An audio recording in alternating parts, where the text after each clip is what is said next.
Şükran, şükran. Türkiye yes. Aşkım. Ara Allah aşkına. Şükran vallahi şükran. Yani bir yere gittiğine öyle gitme böyle gel yani. 1920'ye kadar Cidde'deki tek ağaç buymuş. Bak şu şekilde selamlaşıyor arkadaşlar bak. Bunu böyle alıyorsun. Türkiye. Dişine sürte temizliyorsun. Pasaport alıp yurt dışına çıkamıyormuş bir erkeğin izni olmadan. Şöyle abimizi de gösterebiliriz. Bir de böyle başını bağlıyor. Muhammed Bin Selman'ın reformlarına ithafen bu. Oo çok ağırmış ya. Değişikmiş ya bu. Dilerseniz peçe de takabiliyorsunuz. Başörtüsü de takabiliyorsunuz. Bak bu arkadaş da şort giymiş. Beni tanımayanlarınız için ben Burak. Kendi halinde dünyayı gezen ve deneyimlerini bu kanalda paylaşan bir dostunuzum. Kanalıma abone olarak bana destek olabilirsiniz. Videoları beğenmeyi ve yorum atmayı da unutmayın lütfen. Cenaze aracıymış bu. Bir tane cami ziyarete geldim de şu aracı gösterdi abi. Dead body dedi. Anladım hemen orada mevzuyu. Cenaze var, o yüzden caminin içerisine giremedim. İçeride fotoğraf çekmek yasak, dışarıdan çekebilirsin dedi. O yüzden videonun kayıt tuşuna bastım. Umarım buradan da yasak değildir. Selamlar arkadaşlar. Şu an Cidde'deyim. Bir önceki videoyu izlediyseniz hatırlayacaksınız. Suudi Arabistan'a gelmiştim. Mısır macerası bitmişti. Cidde'ye ayak basmıştık. Bu videoda Cidde sokaklarına attım kendimi. Eskişehir dedikleri kısma geldim. Albalat olarak geçiyor. Burada bir tane güzel cami var. Cidde'nin en güzel camilerinden biri olarak geçiyor. Mimari tasarımı birazcık farklı. İlk olarak buradan başlayayım istedim geziye. Daha sonrasında zaten böyle dikine doğru yürüyeceğiz. Eskişehir kısmına gireceğiz. Tam böyle buranın girişinde gibi duruyor. O yüzden ilk burayı ziyaret edeyim istedim. 20 tane şu kubbeden varmış. Yani birazcık farklı bir tasarım var. Beyaz ve ahşap pencereler. Güzel bir mimarisi var. Yani gördüğüm farklı camilerden bir tanesi burası. Şansa göremiyoruz içeriği. Hem zaten fotoğraf çekmek yasakmış, hem de cenazeye denk geldik. Yani Allah rahmet eylesin. Bu videoda hep birlikte Cidde'yi gezeceğiz. Artık Suudi Arabistan maceram başladı. Hazır videonun başındayken, Suudi Arabistan gezimde yeni başlamışken bir beğeni atarsanız videoya, bir yorum atarsanız, kanalıma abone olmayan varsa abone olursa çok sevinirim. Videolarımdan haberdar olmak istiyorsanız ben paylaştığımda bildirimleri açarsanız da sizlere mesaj gelecektir, bildirim gelecektir ve böylelikle videoyu yayınladığım an haberiniz olacaktır. Sıcak bir hava var. Birazcık esinti var ama yine de sıcak. Umre yapmaya gelenler. Şu an umre sezonundayız. Umre yapmaya gelen çokça insan var. Şehir turu atıyorlar şu an. Bu videoda dediğim gibi Cidde'yi gezeceğiz. Birazcık Suudi Arabistan'dan, Cidde'den bahsedeceğim. İnsanlarla iletişime geçmeye çalışacağım. Sokakları göreceğiz. Gezimiz başladı. Şöyle suyun kenarında güzel bir cami. Selamünaleyküm abi. Çok fazla böyle 3. dünya ülkesi olarak adlandırılan işte Bangladeş gibi, işte Filipinler gibi ülkelerden gelip burada çalışan insanlar var. Genelde böyle işte temizlikçi olur, görevli olur, bir restoranda garson olur, aşçı olur, çalışan olur. O tarz işlerde çalışıyorlar. Suudi Arabistan çok büyük bir yüz ölçümüne sahip arkadaşlar. 2.150.000 kilometrekare aşağı yukarı. Yani Türkiye'nin 3 katı falan diyebilirim hemen hemen. Ama çok ciddi bir kısmı ülkenin çöl iklimi. Yani sadece %3'lük bir alanda mesela tarım yapabiliyorlarmış. %90'ın üzerinde çöl ve yarı çöl olarak geçiyor. Yani çok verimli topraklar değil. Şöyle verimli topraklar, petrol çıkıyor arkadaşlar. Dünya üzerindeki petrol rezervinin 5'te 1'i Suudi Arabistan'daymış. Birkaç farklı rapor okudum Suudi Arabistan'la ilgili. Şimdi burayla ticaret çok yapıldığı için Suudi Arabistan hakkında çok fazla rapor var internette. İşte 2015 yılından başlayıp bu zamana kadar bir sürü rapor yayınlamışlar. Yerli yabancı. Şu an petrol sayesinde ayakta kalan bir ülke olarak söyleyebilirim burayı.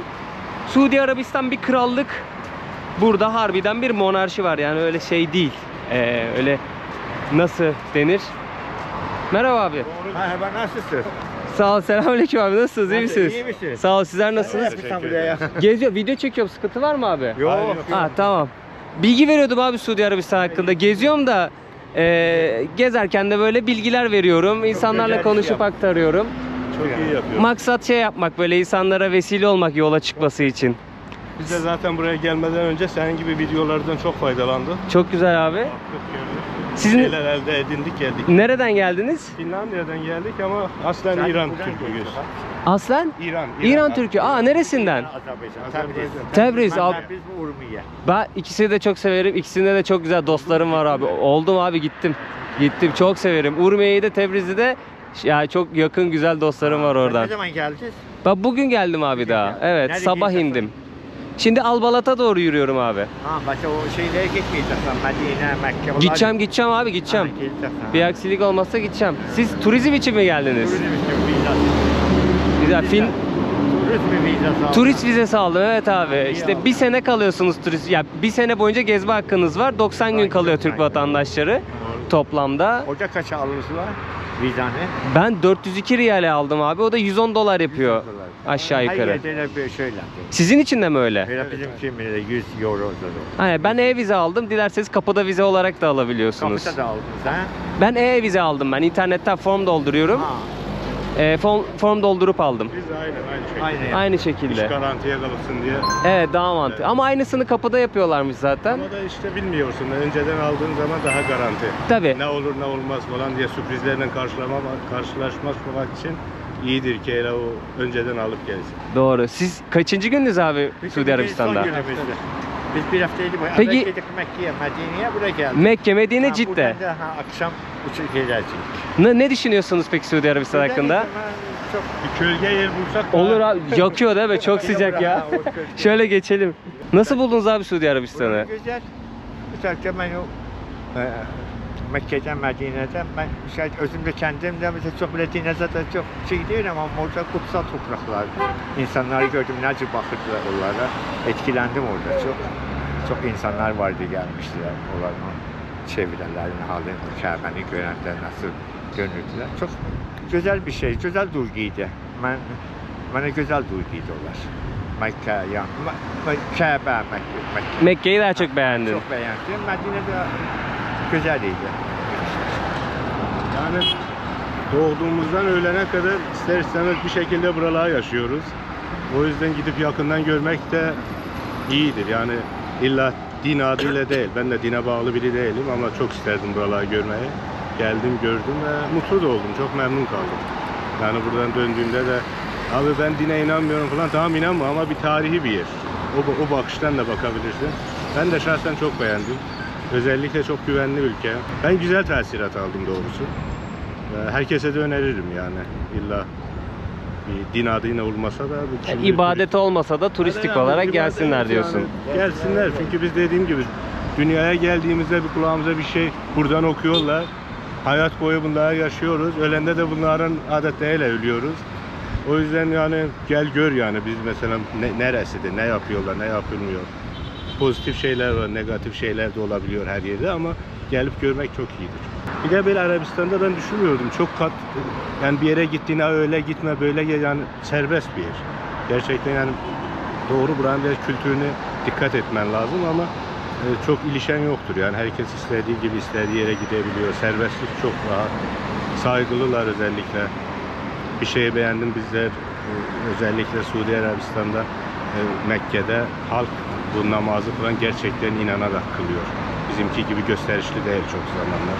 Herkes yani bakıyorsa bir kenarda seccadesini sermiş namaz. O da bir güzel bir şey yani bir şey inanarak yapmak daha güzel ama bizimkiler maalesef çoğunluk da demeyeyim ama bayağı var ki görmeceli yani onunla gösteriş için. Uzun oldu biraz. Estağfurullah abi, sen konuş istediğin Yani kadar ya. öyle, bu kadar yani bir başka bir istediğim. Çok sağ olun abi. İsimlerinizi öğrenebilir Tabii, miyim? tabii. Ben Şehruz. Şehruz, Burak abi. Memnun Çok oldum. memnun oldum. Ben de Ahad'ım.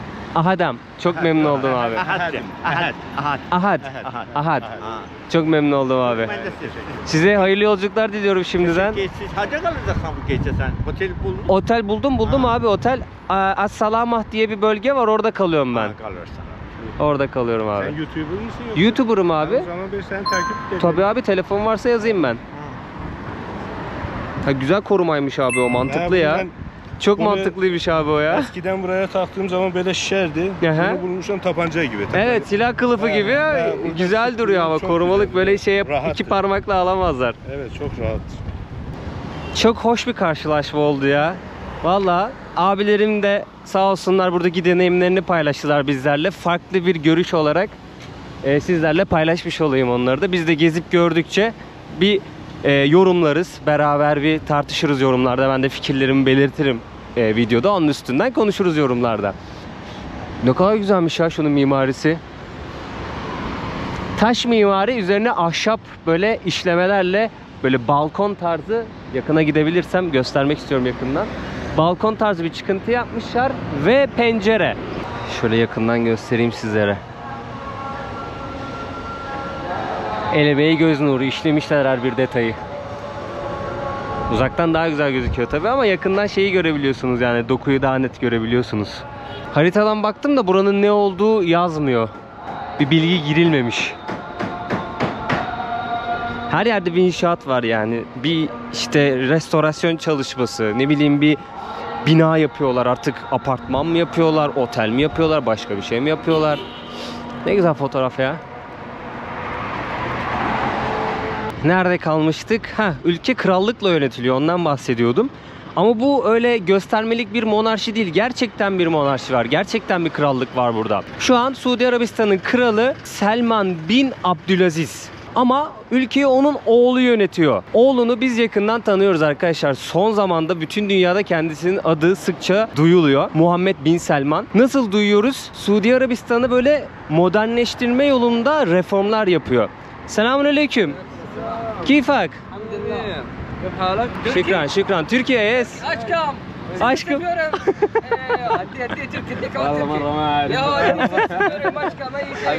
You from? Saudi Arabia. Cidde? Cidde. نورتنا يا حبيبي Şükran. حبيبي Habibi, habibi. شرفنا فيك Nice to meet you. Nice to meet you habibi. Aşkım. Aşkım. Hi habibi. Çok fazla Türk geldiği için buraya artık birkaç kelime de Türkçe biliyorlar. Yani aşkımı falan da öğrenmişler. Seni seviyorumu da öğrenmiş. Bir de şey ya, diziler meşhur bu coğrafyalarda. O yüzden dizileri de seviyorlar. Özellikle Kurtlar Vadisi'ni çok seviyorlar. Ne diyordum? Muhammed bin Selman kendisi 2030 ismini vermişti projesinde. 2030 yılına kadar mı bitirecekti? Bir reform hayata geçirmeye çalışıyor Suudi Arabistan'da.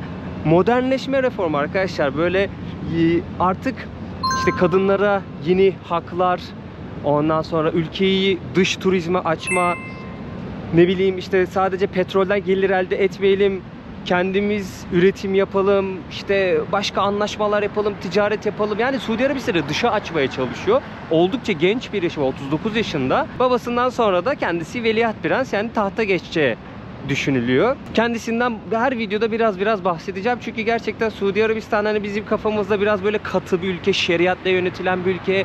Her şey yasak ya. Kendisi Muhammed bin Selman bunu yavaş yavaş açmaya çalışıyor. Modernleştirmeye çalışıyor ülkeyi. Bu modernleştirmeye çalışma sürecinde neler yapmak istiyor, nasıl kuralları getirdi, bunlardan da bahsedeceğim. Bir tane videoyu paylaşıma hazırlamam gerekiyor. Onu unutmuştum. Şimdi hemen bir yer buldum, hızlıdan onu hazırlıyorum arkadaşlar. Kısa bir gezi molası verdim. Zaten sıcak ve birçok yer kapalı. 4'ten sonra açıyorlarmış. 4'ten sonra hava biraz daha böyle gün batımı yaklaşınca, serinlemeye başlayınca açıyorlarmış. Hem onu beklemiş oluruz biraz. Zaten çok bir şey kalmadı 4'e. İnternet almıştım ülkeye geldiğimde. Birazcık pahalı arkadaşlar. Yani ben güzel bir kampanya yakaladım. 75 GB sadece internet, arama yapamıyorsunuz, mesaj atamıyorsunuz. Sadece internet var. Ne kadardı ya? 30 dolardı. Dolar hesabını söyleyeyim sizlere. 30 dolardı yani. 1000 TL civarı bir şey verdim. Bir aylık kullanıma açık. 5G. Burada internetler 5G arkadaşlar. Öyle bir güzellik var. Cayır gibi. Cayır çekiyor yani. Canavar gibi. Konuşamadım. Bak o kadar heyecanlandım ya. Çünkü bir Mısır'da çok kötü, iki Türkiye'de de çok iyi sayılmaz yani internetler. Burada böyle cayır internet görünce heyecanlandım mesela. Şu videoyu hemen paylaşıma hazırlayayım. Sizler de beğenirseniz, yorum atarsanız ve abone olursanız çok sevinirim. Bunu hatırlatacağım çünkü kanalım çok yavaş ilerliyor. Bazı arkadaşlar bunu hatırlatmamı söylüyorlar. Ben de ara hatırlatacağım sizleri çok sıkmadan. Böyle öncelikle 200.000'i aşalım, sonrasında artık nereye kadar gidebilirsek. Bir hız testi yapalım bakalım. Telefondan paylaştığım internetin hızı nasılmış? Oy oy oy oy oy. Oy oy oy oy oy. Şu hıza bakar mısınız ya? 500 megabit'i geçti ha. Bak şu küsurata razıyım ha. 486 megabit diyor. O da 86 megabitine razıyım ben. Yükleme hızı bir fırlattı, sonra geri düştü. 30'larda kapatacak galiba. 40'lara dayandı. Şaka gibi ya, şu hıza bakar mısınız arkadaşlar? Telefondan paylaştığım internetin hızı bu. Eski Cidde'yi gezmeye başlayabiliriz. Güzel bir mimari dokusu var. Yol üstünde gördüğümüz o ev gibi burada bir sürü ev göreceğiz sanırım. Şöyle hemen meydanın ortasında 3 tane top var. 2 tanesi ufak, bir tanesi büyük. Burada Suudi Arabistan bayrağı dalgalanıyor. Yeşil bir bayrak, İslam'ın yeşili. Üzerinde kelime-i tevhid var arkadaşlar. Arapça kelime-i tevhid yazıyor ve hemen onun altında da bir tane kılıç resmi var. Suudi Arabistan bayrağı bu şekilde. Eski Cidde'deki en çok ziyaret edilen yer burasıymış. Nasıf evi olarak geçiyor arkadaşlar burası. Çok güzel bir yine mimari yapı. Taş ev, yine ahşap balkonlar, ahşap pencereler. Burası önemli bir yermiş. Şu an müze. 2009 yılından beri müze olarak kullanılıyormuş. Sabah 10'dan öğlen 1'e kadar açık. Bir de akşam 5'ten akşam 9'a kadar açık. Şurada giriş saatleri yazıyor. Sanırım ücretsiz burayı ziyaret etmek. 1800'lü yılların sonunda burası inşa ediliyor. Dönemin valisi Ömer Nasıf için inşa ediliyor burası. Ağaçlı ev olarak da geçiyormuş. İnternette okudum. İnternette şöyle bir bilgi vardı. Bu ağaç nim ağacıymış arkadaşlar. Nim ağacı ya da neem ağacı olarak da yazılıyor. 1920'ye kadar Cidde'deki tek ağaç buymuş. İnternette yazan bilgi bu. Ne kadar doğru bilmiyorum. Şöyle sizlere göstereyim. Bu ağaç vesilesiyle ağaçlı ev olarak da adlandırılıyormuş burası. Şöyle meydanı bir kez daha göstereyim. Hemen girişi bu tarafta. Daha doğrusu birçok yerden girebilirsiniz de sanırım ana giriş bu tarafta. Çünkü direkt meydana çıkıyor. Hemen bayrağı görürsünüz zaten. Girer girmez sizleri böyle sağlı sollu dükkanlar karşılıyor. Çok fazla polis gördüm. Güvenliği sağlıyorlar. Yani hep yollarda, burada, her yerde güvenliği sağlıyorlar. Sağlı sollu böyle baharatçılar, çeşit çeşit dükkanlar. Bir tanesini girer gezeriz. Önce bir sokaklarda gezelim istiyorum hava kararmadan. Saat 4'ten sonra tak tak tak tak hepsi açılmaya başladı.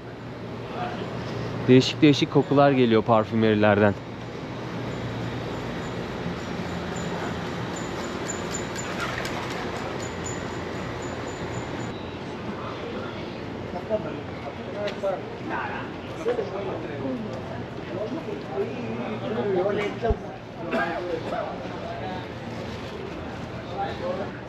Burada böyle parfümeri köşesi var. Çok değişik bir koku var içeride. Bu ne acaba ya? This is for essence parfüm. Ha, hair. Ha, bu böyle sürüyorsun abi. He, tamam. Bunlardan böyle madamlar için, kadınlar içinmiş. Bunlardan böyle sanırım şöyle bir bakabiliyoruz galiba. Bunları böyle alıyorlar abi, sürüyorlar. Çok güzel kokular geliyor yalnız bazılarından. Yaklaşınca. Şöyle. Şöyle sürüyorsun abi. Dur şöyle göstereyim de kolumda. Abi sana zahmet tutabilir misin? Şöyle. Böyle sürüyorsun. Değişikmiş bu ya. Çok şey ama ya, yoğun yani. Uzun vadede yorar. Aha. Şöyle serinletiyor, saça sürüyor. Vücuda da sürüyor. Burası komple şuraya kadar parfüm, deodorant, esans. Böyle farklı şeyler de var. Kremler de var. Vazelin, şampuan. Burada da şeyler varmış bak. Baharatçı diye gördüm de çift taraflı çıktı. Birçok şey satıyorlar burada böyle. Karabiberdir, bitkilerdir, bir şeyler satıyorlar. Çaylar, maylar. Garip bir koku bu. Çok çözemedim nasıl bir şey olduğunu ama He, bu Suudi mukallat tütsüsü diyor. Suudi mukallat tütsüsü. For health, for good. Yes, before. He, sağlıklı diyor. Bunu 10 dakika kokla. Baş ağrısı yapar ya, kesi yapar yani. He, şöyle. Oo, çok değişik bir şey bu. Oh, direkt. Ha, bak bundan da atıyor galiba içine. Çok garip şeyler var ya. Kokular var. Bunu buraya attı.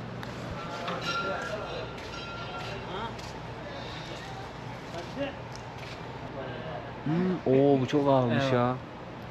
Oo, bu çok ağırmış. Yaklaşınca daha net şey yapıyorsunuz böyle. Derinliklerine kadar gidiyor. Ud. Yes. Bunu sevmedim ya. Bu çok ağırmış. Şükran abi. Thank you. Nice to meet you. One tea abi. With milk. Yes, please. Okay. Şöyle sokakta bir tane şey gördüm de tezgah. Burada dondurma yapıyorlar galiba. Dondurması çok meşhurmuş. Arka tarafta abi çay yapıyor. Hindistan'dan gelmiş bu abi buraya çalışmaya. Birazcık sohbet ettik de. Sütlü çay burada meşhur dedi. Şimdi bir sütlü çay içelim bakalım ya. 4 riyalmiş. Yani 1 dolardan biraz fazla. Gazetelere çıkmış burası.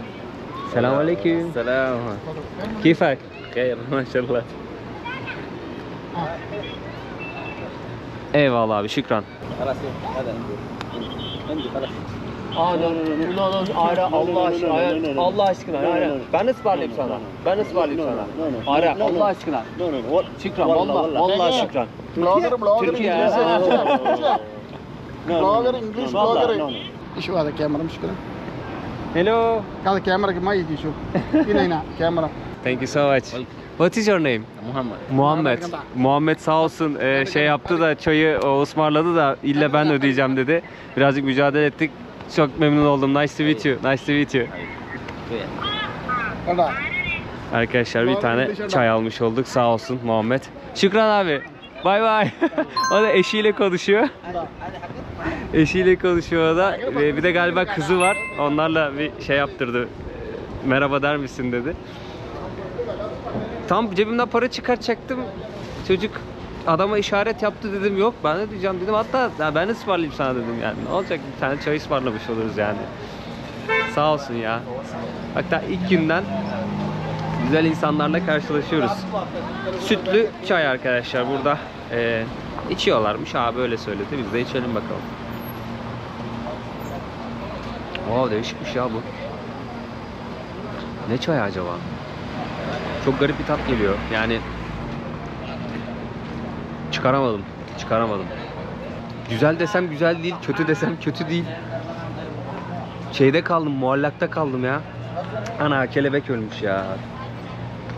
Çok da güzel kanatları var. Arkadaşlar Kral Selman bin Abdülaziz oğlu Veliaht Prens Muhammed bin Selman. Bahsetmiştim ya. Bakın burada da 2030 yazıyor. Muhammed bin Selman'ın reformlarına ithafen bu. Bak Vision 2030 yazıyor arkadaşlar. Reformların birkaç tanesinden bahsedecek olursam mesela sol tarafımızda kara çarşaflı kadınlar geçti ya, peçe takmışlar. 2018 yılında abaya diyorlar bu elbiseye sanırım. Onu giymek ve peçe takmak zorunluluktan çıkarıldı. Yani bu çok büyük bir adım Suudi Arabistan için kadın hakları açısından. Ve kadınlar araba kullanamıyordu. 2018 yılında bu yasak da kaldırıldı.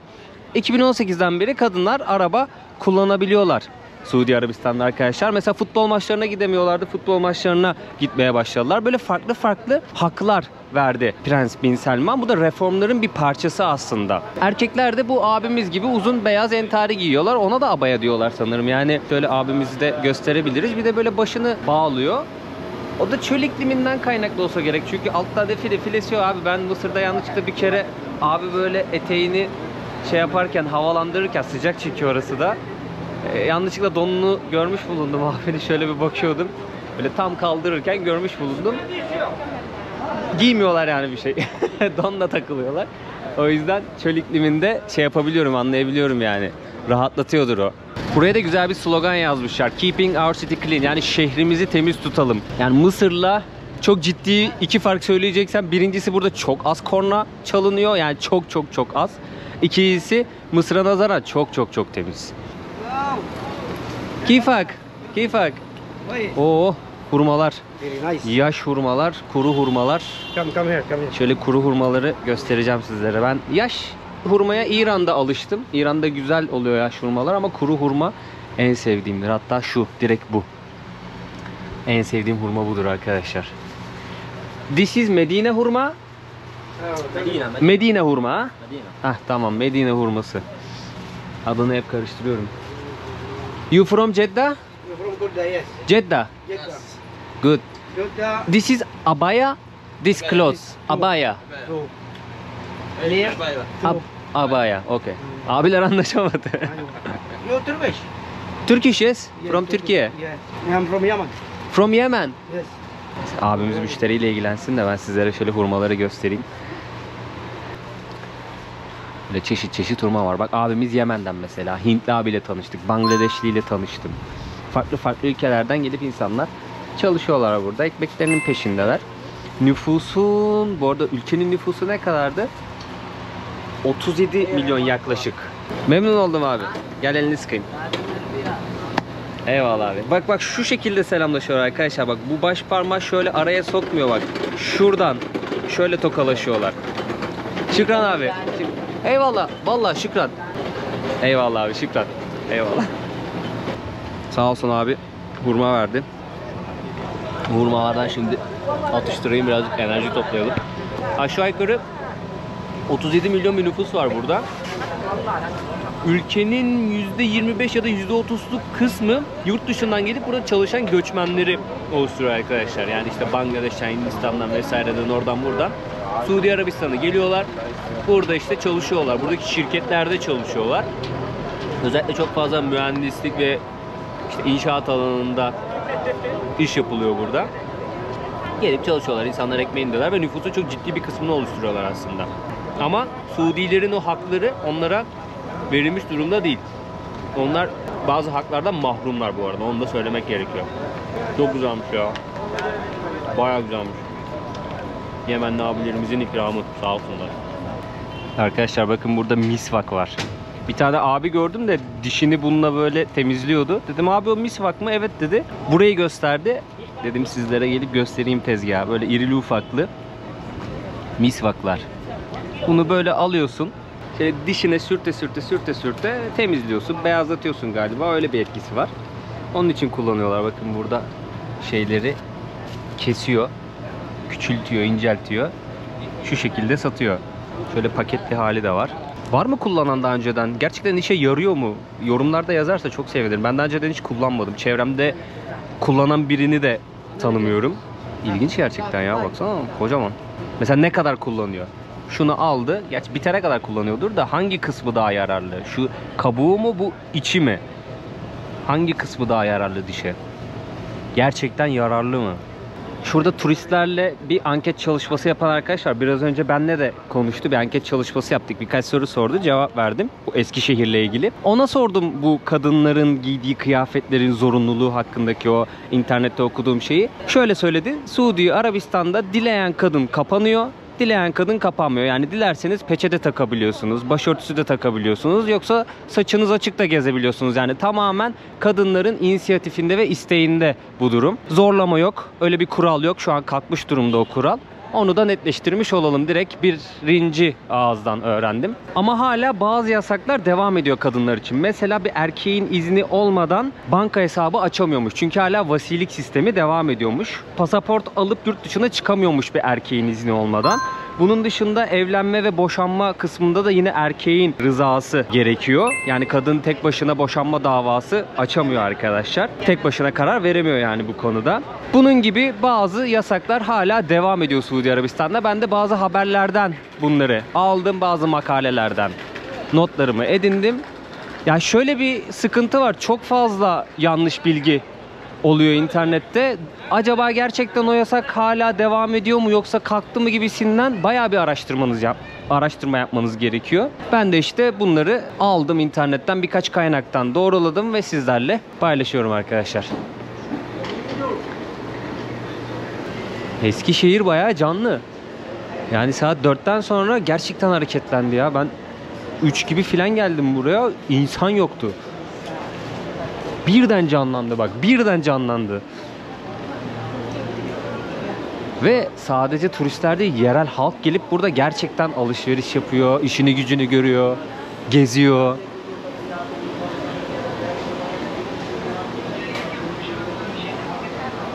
Ne kadar eski ya böyle. Yıkıldı yıkılacak gibi. İşte bunları restore ediyorlar şu an.